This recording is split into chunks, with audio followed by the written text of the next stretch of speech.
Teman-teman sekalian, zikir adalah makanan ruh yang dibutuhkan sekali.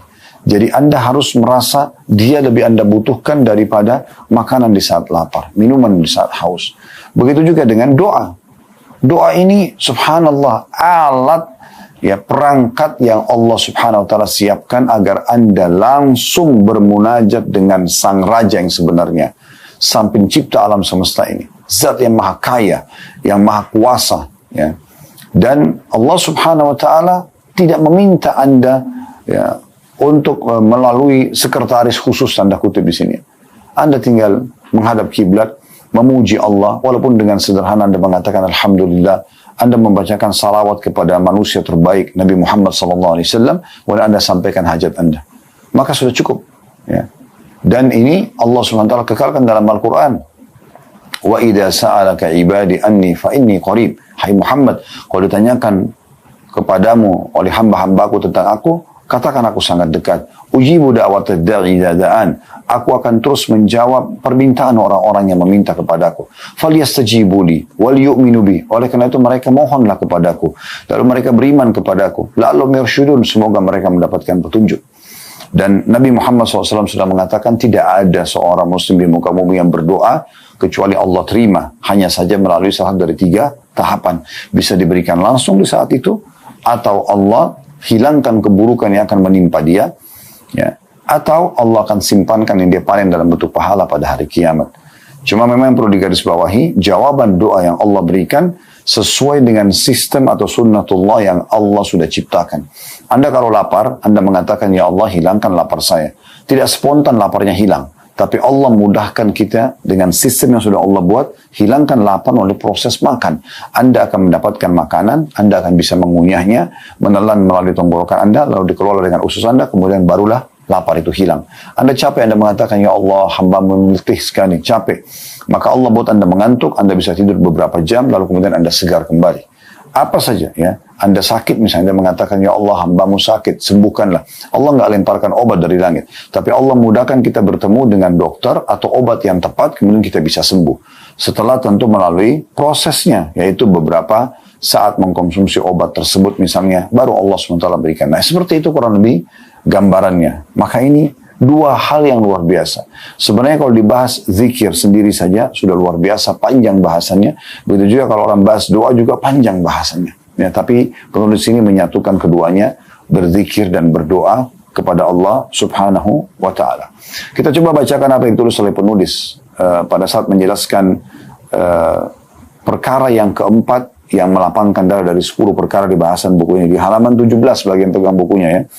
Kata penulis di sini, wahai orang yang sempit dadanya dan keruh urusannya, angkatlah telapak tangan ketundukan kepada kekasih Anda, sampaikan keluhan dan kesedihan Anda kepadanya, N-nya besar kata ganti Allah, dan alirkan air mata di hadapannya.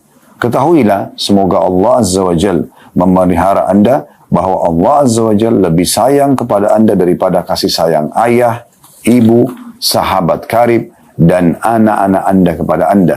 Terdapat beberapa jenis zikir mengenai hal tersebut di antaranya. Jadi di sini disebutkan beberapa jenis zikir dan juga sekaligus bisa dikatakan sebagian juga nanti akan disebutkan doa yang akan mengeluarkan Anda dari permasalahan Anda. Namun sebelum kita masuk panjang lebar teman-teman sekalian di contoh-contoh yang penulis sebutkan tentang zikir-zikir yang kalau Anda baca, maka Allah Azza wa Jalla akan menjadikannya penyebab masalah Anda selesai. Kita akan coba mengingatkan kembali tentang kedudukan zikir dan doa ini tentunya, ya, supaya kita lebih termotivasi nanti lagi untuk mengaplikasikannya. Karena kalau kita langsung saja masuk, ini Bapak Ibu sekalian, zikir ini dibacalah, dihafallah. Mungkin dari 10, 100, 1000, 1 juta orang yang mendengarkan, mungkin yang mengikuti dan mengamalkan hanya segelintir saja. Karena mereka belum menanamkan dalam diri mereka keutamaan mengerjakan amal tersebut. Oleh karena itu kita akan menyebutkan tentang keutamaan berzikir dan berdoa. Nah, disebutkan misalnya masalah zikir dulu di dalam surah Al-Baqarah, surah nomor 2 ayat 152, Allah memerintahkan kita agar selalu berzikir kepadanya. Fadhkuruni azkurkum washkuruni wala takfurun. Ya, ingatlah kepadaku, kata Allah, berzikirlah maka aku ingat pula kepada kalian atau kepadamu, dan bersyukurlah kepadaku. Termasuk bagian daripada zikir. Alhamdulillah. Maka janganlah kamu mengingkari nikmatku. Kemudian juga dalam surah Al-Ahzab, Allah tidak perintahkan kita untuk berzikir saja, tapi berzikir yang banyak. Merasa memang butuh dengan zikir itu. Walaupun lagi sedang tidak ada masalah ya. Tetap kita berusaha berzikir. Istighfar. La hawla wa la quwata illa billah. Subhanallah walhamdulillah wa la ilaha illallah. Allahu akbar. Allahumma salli ala Muhammadin wa ala ali Muhammad. Misalnya.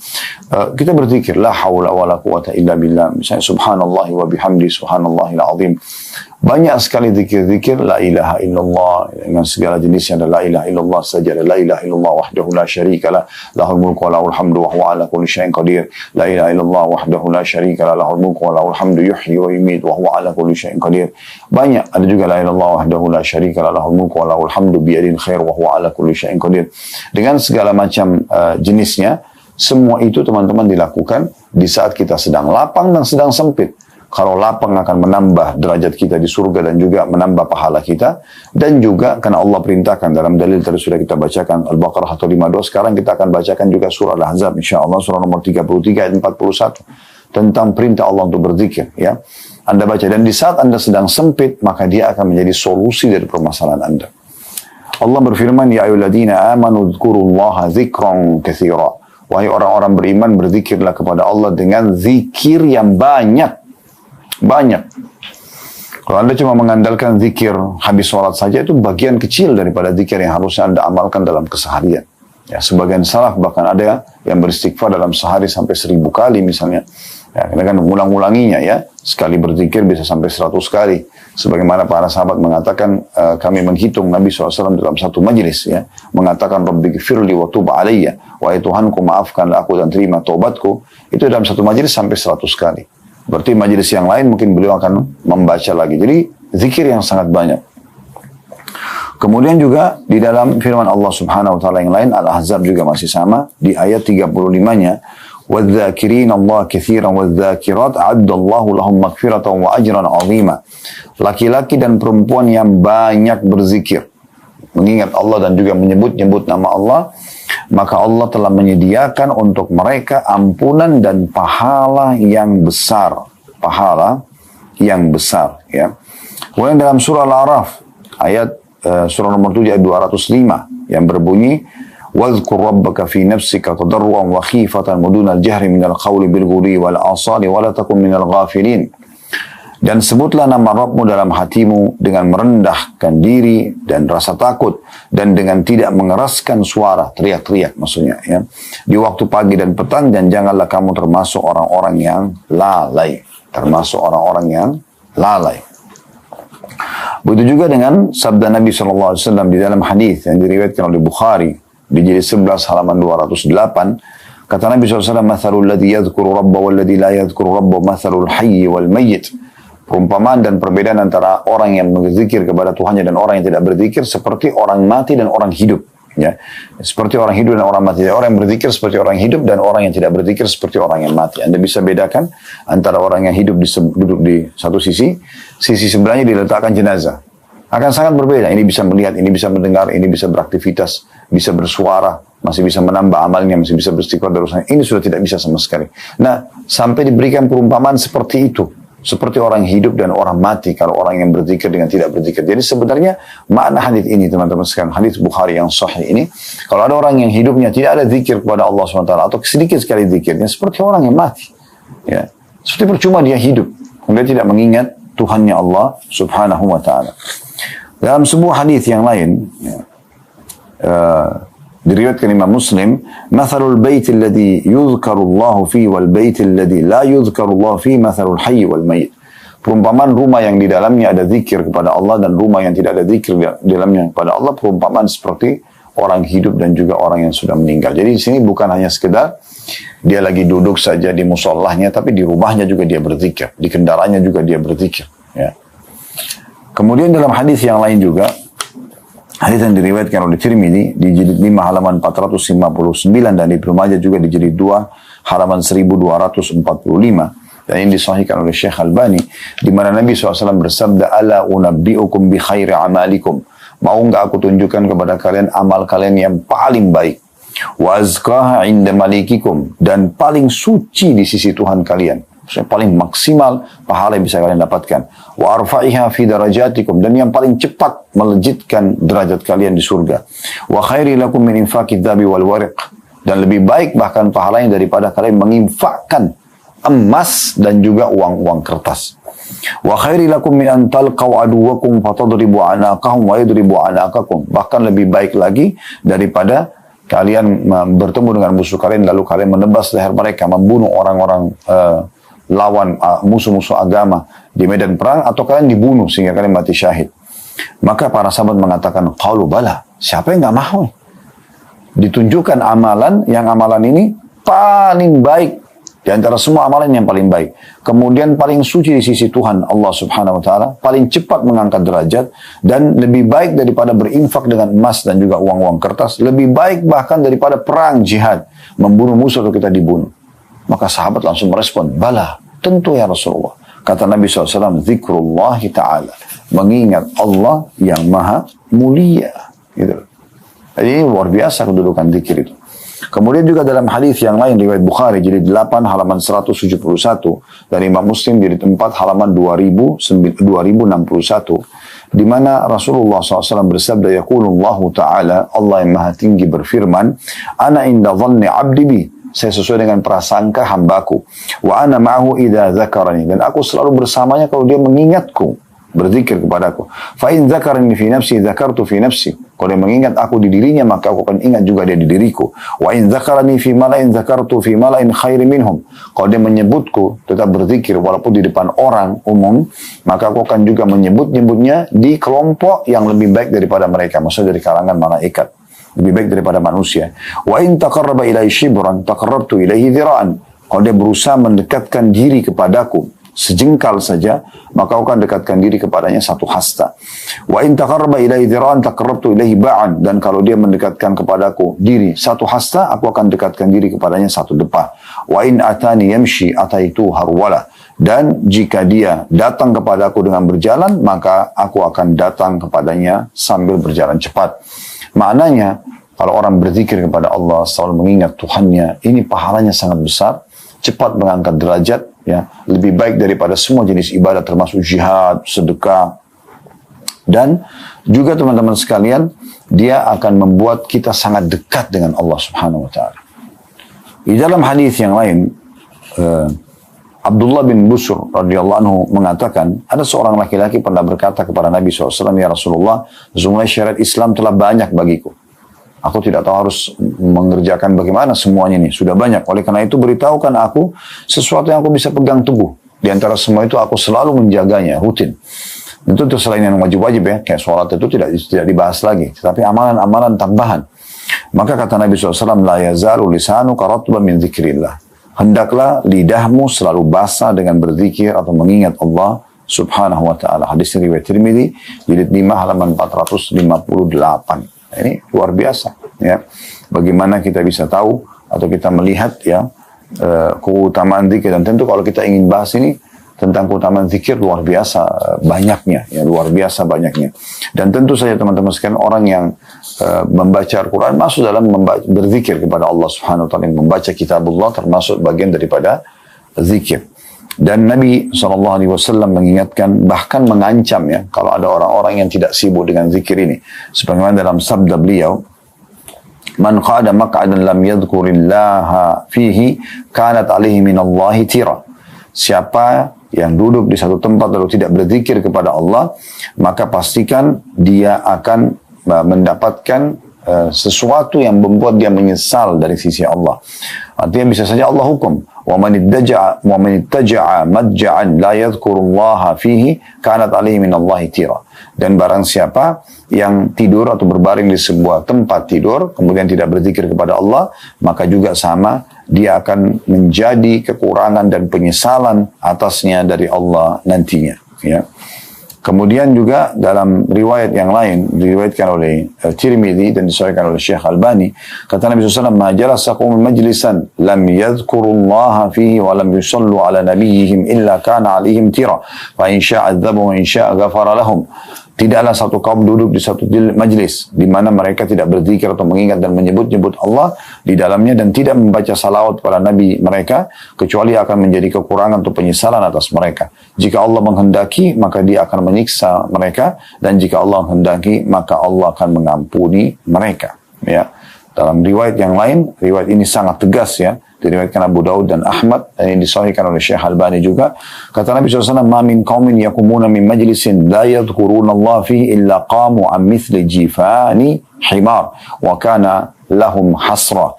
Tidak ada satu kaum berdiri atau bubar dari satu majlis di mana mereka tidak berzikir atau mengingat dan menyebut-nyebut Allah di dalamnya, kecuali mereka berdiri dari bangkai seekor keledai, yang hal itu menjadi penyesalan bagi mereka nanti pada hari kiamat. Ya. Sementara doa ini masuk dalam karena orang kalau doa baca Quran masuk dalam umumnya zikir ya. Tetapi kita bisa lihat bagaimana kedua ini digabungkan, mulai dari mau tidur sampai kita tidur lagi, semua diikuti dengan doa. Ada doa mau tidur, ada doa terkaget pada saat tidur, ya terkaget malam kita baca doa, ada doa bangun tidur, ada doa masuk kamar mandi, ada doa mau berwudu, ada doa keluar dari kamar mandi, ada doa pada saat menuju keluar rumah, ke masjid atau ke pekerjaan, ada doa pada saat melihat ada orang yang diuji oleh Allah di jalanan dengan penyakit misalnya, atau hal-hal yang kita tidak senangi, boleh kita berdoa agar kita diselamatkan dari hal tersebut. Kalau kita dengarkan tentang surga atau nikmat, kita meminta agar Allah berikan. Kalau kita mendengarkan tentang siksaan, kita berlindung kepada Allah Subhanahu wa taala ya. Kemudian ada banyak sekali, ada doa makan, doa habis makan ya. Dan banyak ulama menyusun bab zikir dan doa ini sampai menyusun ratusan jenis doa yang bisa kita amalkan tentunya. Yang penting teman-teman sekalian harus difahami baik-baik bagaimana kita ikhlas dalam mengamalkan semua ini, dan memang betul-betul kita niat ingin mendekatkan diri kepada Allah Subhanahu wa taala dengan zikir dan doa ini, sehingga betul-betul nanti dia bisa bermakna. Salah satu ciri orang yang seperti apa yang kami sampaikan tadi, dia ikhlas, dia tulus, maka kita akan temukan orang itu sangat menikmati zikirnya dan doanya. Dengan sangat tenang dia berzikir, astagfirullah, astagfirullah, astagfirullah, la hawla wa la quwata illa billah, subhanallah, walhamdulillah, wa la ilaha illallah, Allah akbar. Dia terus menikmati dengan menggerakkan jarinya, menghitung ya. Ini semua adalah orang yang betul-betul menikmati. Kalau orang yang berzikir buru-buru ya, maka itu mungkin bisa dicurigai tanda kutip kalau orang ini terganggu keikhlasannya. Apalagi kalau orang sama sekali tidak berzikir, tentunya itu sudah jauh dari Allah Subhanahu wa taala. Begitu juga dengan doa teman-teman sekalian. Jangan berdoa di saat kita sedang sempit saja, lagi sakit, lagi tidak utang, baru sibuk berdoa. Setelah itu Allah berikan jalan keluar, Allah kabulkan, jauh dari doa. Subhanallah. Anda mau dimudahkan urusan Anda di saat Anda sedang butuh, maka dengarkan hadis Nabi SAW, kenalilah Tuhanmu di saat kamu sedang lapang, maka Dia akan mengenalimu di saat kamu sedang sedih. Ya. Jadi betul-betul nanti kalau kita butuh di saat kita sedang sedih, Allah Subhanahu Wa Taala akan berikan kepada kita, karena di saat lapang kita selalu mendekatkan diri kepadanya. Baik, kita kembali ke buku kita teman-teman sekalian. Penulis setelah mengingatkan tadi apa yang kita sudah bacakan ya, saya ulangi kembali supaya lebih jelas satu paragraf ini. Wahai orang yang sempit dadanya dan keruh urusannya, angkatlah telapak tangan ketundukan kepada kekasih Anda, sampaikan keluhan dan kesedihan Anda kepadanya, yang besar Allah, dan alirkan air mata Anda di hadapannya. Ketahuilah semoga Allah Azza wa Jal memelihara Anda, bahwa Allah Azza wa Jal lebih sayang kepada Anda daripada kasih sayang ayah, ibu, sahabat karib, dan anak-anak Anda kepada Anda. Artinya, kalau Anda yakin Anda punya masalah, Anda bisa curhat ya dengan orang-orang terdekat dan Anda mendapatkan solusi, maka Allah lebih tepat untuk itu. Karena kalau kita sedang hadapi masalah, sebagaimana tadi sudah kami jelaskan, maka yang ciptakan Anda Allah, yang ciptakan masalah itu Allah, ini yang bisa memberikan jalan keluar hanya Allah Azza wa Jal. Jadi beruntunglah orang yang faham masalah ini. Dan bagaimana Nabi SAW selalu mengingatkan ya kita semuanya agar kembali kepada Allah. Bahkan beliau mengatakan, kalau kalian memohon kepada Allah, mohonlah walaupun sampai tali sendal kalian putus misalnya, maka mohon kepada Allah, manja dan merengek kepada Allah Subhanahu wa taala. Dan Allah mencintai hamba-hambanya yang suka berzikir dan berdoa kepadanya.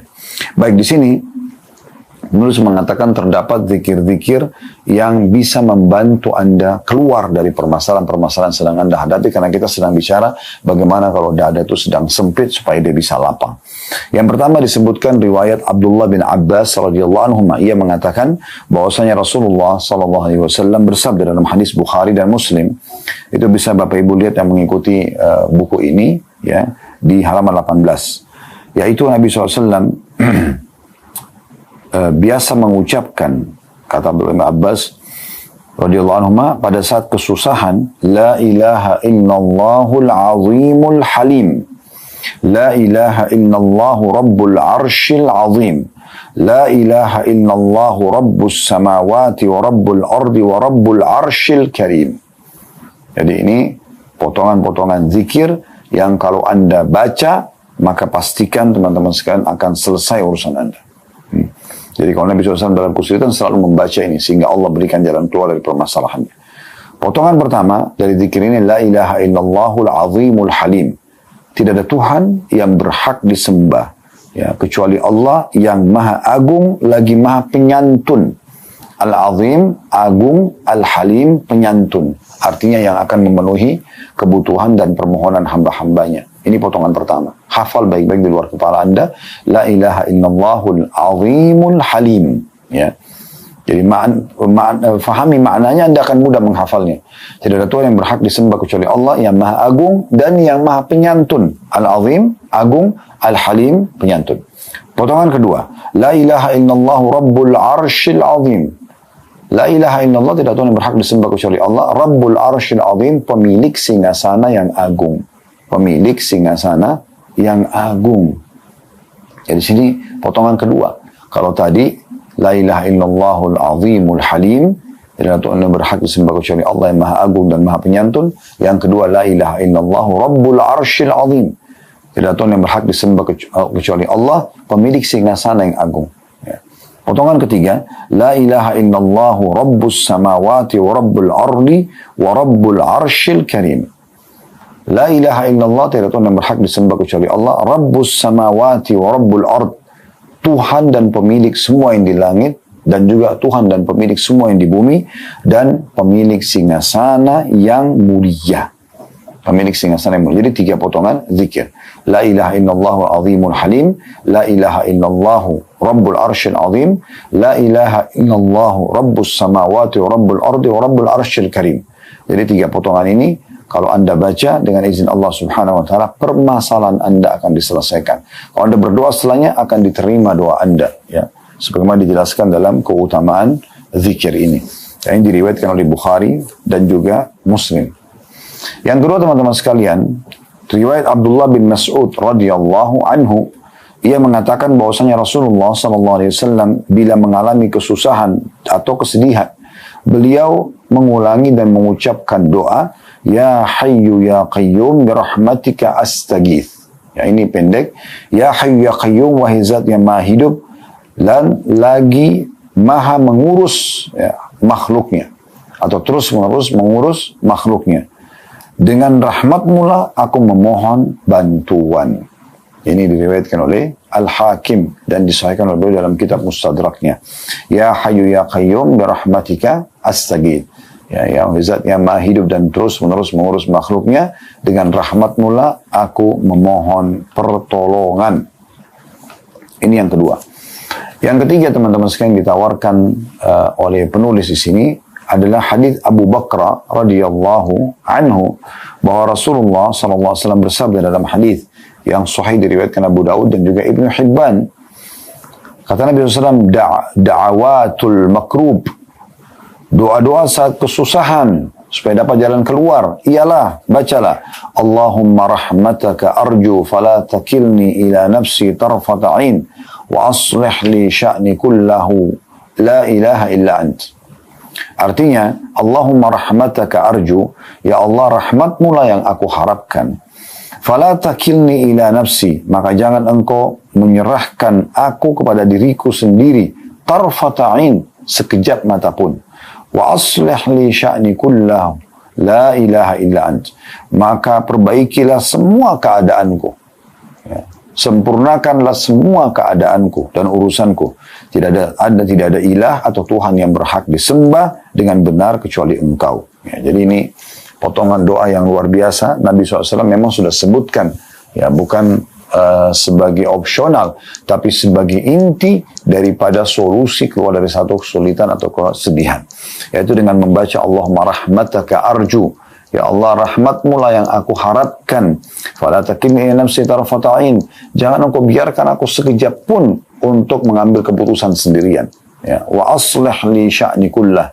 Dan perbaiki semua keadaanku. Mudahkan semua urusanku.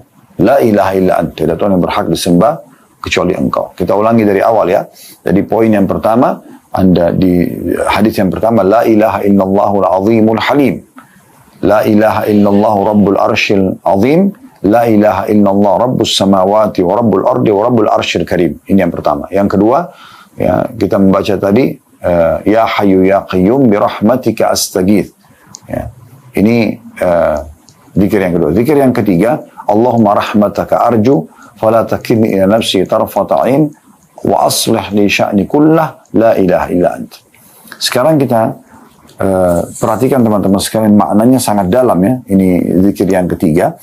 Ya Allah, rahmatmu lah yang aku harapkan. Rahmat maksud dalamnya, ini terjemahnya bahasa Indonesia karunia, ya. Maksud dalamnya rezeki, terpenuhi kebutuhan, dimaafkan dosa, solusi dari permasalahan. Jadi ini luar biasa nih, ya. Rahmat itu kita minta. Kemudian kita mengatakan, fala takilni nafsi tarfata ain. Jangan engkau biarkan aku yang ambil keputusan. Berarti menandakan manja banget sama Allah ini, ya. Manjanya luar biasa sampai-sampai dia tidak mau, ya, sekejap mata pun mengambil keputusan sendiri. Biarkan Allah yang putuskan. Pernikahan, pekerjaan, apalah semua keputusan itu biarkan Allah yang putuskan, ya. Maka ini sangat baik untuk dia baca. Ini memang Nabi sudah bilang da'awatul makrub. Doa-doa yang akan memberikan solusi dari permasalahan. Lalu kita bilang, wa aslih li sya'ni kullah. Oleh karena itu, perbaiki semua urusanku. Semuanya. Tidak ada terkecuali. Apapun. Kecil sampai besar, semuanya yang kau ambil alih Allah. La ilaha illa anta. Tidak Tuhan yang berhak disembah, kecuali Engkau. Baik, selanjutnya, zikir yang keempat, hadits Abdullah bin Mas'ud radhiyallahu anhu, ia mengatakan, bahwasanya Nabi SAW bersabda, tidaklah seorang hamba tertimpa kesusahan atau kesedihan, lalu dia mengucapkan, Allahumma inni abduka, ya Allah sungguhnya aku adalah hambamu, wabnu abdika, dan anak dari hamba laki-laki, maksudnya anak daripada ayahku, wabnu amatika, dan anak dari hamba perempuan, maksudnya ibu kita, nasiyati biyadik, ubun-ubunku di tanganmu, madin fiya hukmuk, berlaku keputusanmu padaku, adlun fiya qada'uk, adil hasil keputusanmu kepadaku, as'aluka bikulli ismin huwalak, aku minta dengan nama-nama semua yang kau miliki, sammaita bihi nafsak, engkau menamakan itu dirimu, au anzaltahu fi kitabik, atau engkau turunkan dalam kitabmu, au 'allamtahu ahadan min khalqik, atau engkau mengajarkan kepada salah satu dari hamba-hambamu, au ista'tharta bihi fi 'ilmil ghaibi 'indak, atau engkau menyimpannya di ilmu gaib di sisimu, an taj'ala al-Qur'ana rabi'a qalbi wa nura sadri wa jala'a huzni wa dhahaba hammi, agar engkau menjadikan ya Allah Al-Quran sebagai bunga hatiku, cahaya dadaku, penghilang kesedihanku, dan penyebab atau pelenyap kesusahanku. Kalau orang baca ini, kata Nabi SAW, illa adhaballahu azza wa jal hammahu wa abdalahu makana huznihi faraha. Pastikan, kata Nabi SAW, kalau dia sudah baca ini, ya, maka Allah akan menghilangkan kesedihannya, dan Allah akan menggantikan kesedihannya dengan kegembiraan. Ini luar biasa, ya. Allahumma inni abduka wa ibnu abdika wa ibnu amatika nasiyati biyadik madin fiha hukmuk adlun fiha qada'uk as'aluka ya Allah bikulli ismin huwa lak sammaita bihi nafsaka aw anzaltahu fi kitabik aw 'allamtahu ahadan min khalqik aw ista'tharta bihi fi 'ilmil ghaibi 'indak an taj'al qur'ana karima rabi'a qalbi wa nura basari wa jala'a huzni wa dhihaba hammi, ya. Ini berarti sampai sini Orang kalau baca maka dipastikan akan hilang semua, lenyap semua kesedihannya. Kalau Anda baca sekali, Anda merasa masih kurang. Misalnya masih belum 100% temukan solusi. Baca lagi yang kedua kali, baca yang ketiga kali, ulang-ulangi. Dan penuh keyakinan dalam hati, pasti Rasulullah SAW benar. Pasti Allah benar dengan janjinya. Akan Anda dapat apa yang Anda inginkan dan apa yang dijanjikan di sini. Tapi ingat, dengan ikhlas dan keyakinan, Allah akan kasih. Makin kuat tauhid Anda, pengesahan Anda kepada Allah dan ketergantungan Anda kepada Allah, maka makin nyata depan mata hasil dari dan efek apa yang dijanjikan oleh Allah SWT dan Rasulnya Muhammad sallallahu alaihi wa ala alihi wa sahbihi wasallam. Ini luar biasa. Jadi jangan disia-siakan ini, ya. Ini zikir yang luar biasa yang harusnya kita selalu baca. Tentu saya teman-teman sekalian, kalau ada yang mengatakan bagaimana kalau saya mau berdoa tapi dalam bahasa saya saja.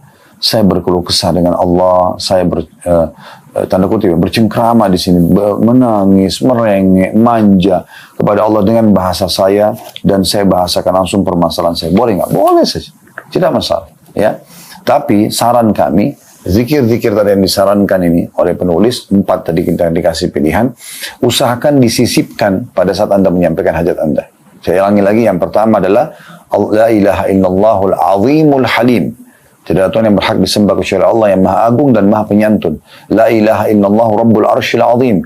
Tidak ada Tuhan yang berhak disembah kecuali Allah, pemilik singgasana yang agung. La ilaha illallah rabbus samawati wa rabbul ardi wa rabbul arshil karim.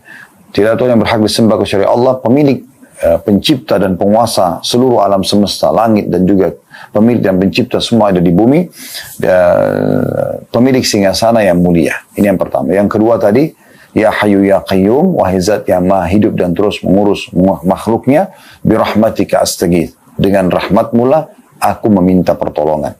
Yang ketiga, tadi sudah disebutkan ya, yang juga sangat baik untuk kita baca ya, yaitu kita membaca Allahumma rahmataka arju, ya Allah rahmatmu lah yang aku harapkan, fala takilni ila nafsi tarfata'in, maka jangan engkau membiarkan aku mengambil keputusan sendirian walaupun cuma sekejap mata.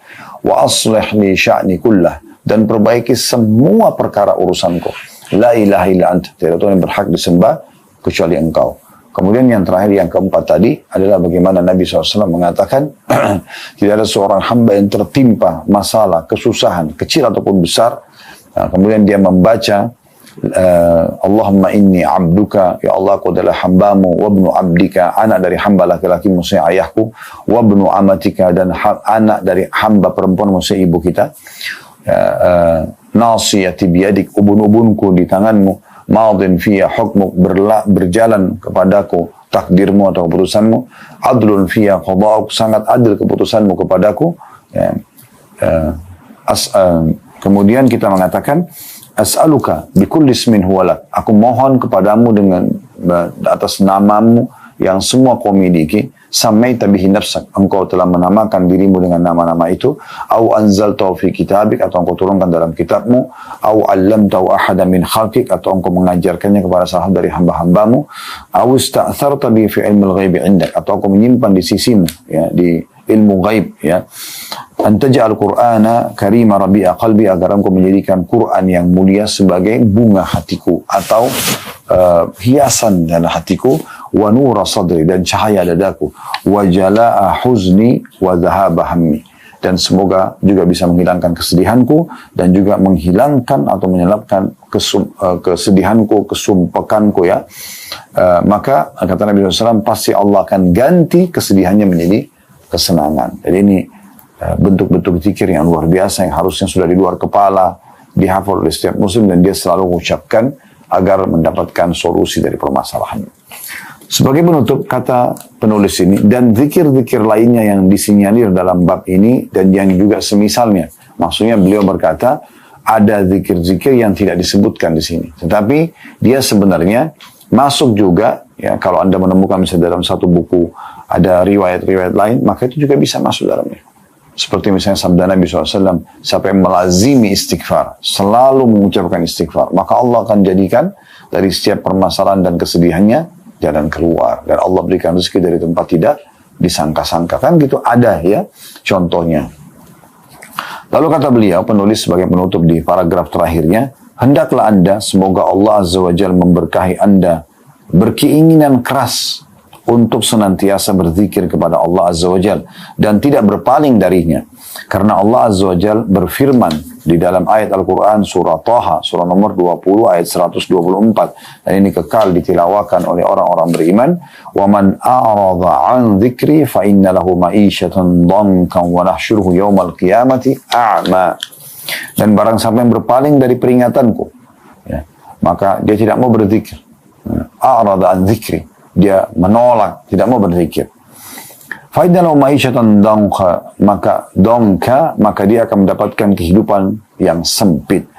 Wa nahsyuruhu yaumal qiyamati a'ma, dan kami akan bangkitkan dia pada hari kiamat dalam kondisi buta.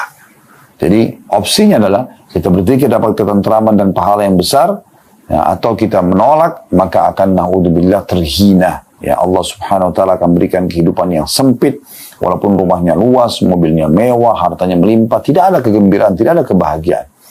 Ya, karena memang Allah SWT angkat itu kehidupan yang sempit. Jadi walaupun fasilitas lengkap, tapi tetap saja sempit dadanya.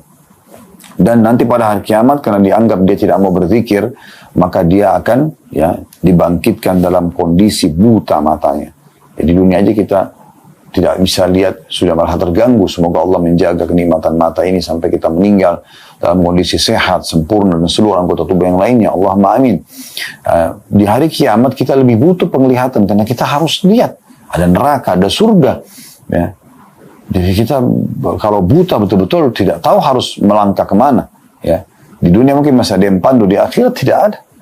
Maka orang-orang yang tidak mau berzikir kepada Allah, tidak mau berdoa kepada Allah, dianggap orang-orang yang sombong, karena akhirnya mereka akan dibangkitkan pada hari kiamat, ya, dalam kondisi buta. Ini kalau kita lanjutkan ayatnya Toha 125-nya, ya, orang itu akan mengatakan, qala rabbi lima hasyartani a'ma wa qad kuntu basira. Wahai Tuhanku, kenapa engkau bangkitkan aku dalam kondisi buta, padahal dulu aku di dunia dalam kondisi melihat. Ya. Maka dia sendiri di dunia berarti orang ini melihat, bukan dasarnya orang buta gitu ya. Tetapi dia orang melihat yang akhirnya Allah butakan matanya karena tidak mau berzikir. Ya. Qala rabbi lima hasyartani a'ma wa qad kuntu basira. Qala kadzalika atatka ayatuna fanasita wa kadzalika al-yawma tunsa. Itu semua karena kamu di dunia telah datang kepada peringatan-peringatan dari kami, tapi kamu lalaikan, kamu nggak mau ngahkan gitu. Maka pada hari ini juga kau akan dilupakan. Kau akan dilupakan. Jadi luar biasa ya. Satu sisi zikir dan doa itu punya keutamaan yang sangat besar, dan beruntunglah orang yang selalu menjadikan ini sebagai perangkat hidupnya. Dia manja, dia merengek, dia mohon pada Tuhannya, nikmat untuk dipertahankan, ujian untuk diberikan jalan keluar, dan juga dia akan mendapatkan yang terbaik nanti balasannya di akhirat. Allahu a'lam. Ini bahasanya teman-teman sekalian, ke depannya insya Allah kita akan masuk tentunya ke poin yang kelima dari 10 poin penyebab lapangnya dada, itu bersegera meninggalkan kemaksiatan dan muhasabah atau introspeksi diri. Semoga Allah Subhanahu wa taala menjadikan kita orang yang selalu berzikir, selalu berdoa kepadanya, dan selalu saja mendekatkan diri kepada Allah Subhanahu wa taala, menikmati ibadah-ibadah tersebut sehingga selalu saja mendapatkan solusi dari permasalahan, dan juga selalu bisa bersyukur terhadap nikmat yang ada sehingga Allah selalu tambah dan Allah berikan balasan yang besar nanti pada hari kiamat nanti. Selalu semangat teman-teman sekalian dalam ibadah, maksimalkan umur yang Allah berikan, walaupun cuma 1 detik, 2 detik, apalagi kalau sampai sehari, seminggu, sebulan, jangan diisi dengan hal-hal yang melalaikan. Subhanakallahumma bihamdika, asyhadu an la ilaha illa anta astaghfiruka wa atubu ilaik. Wassalamualaikum warahmatullahi wabarakatuh.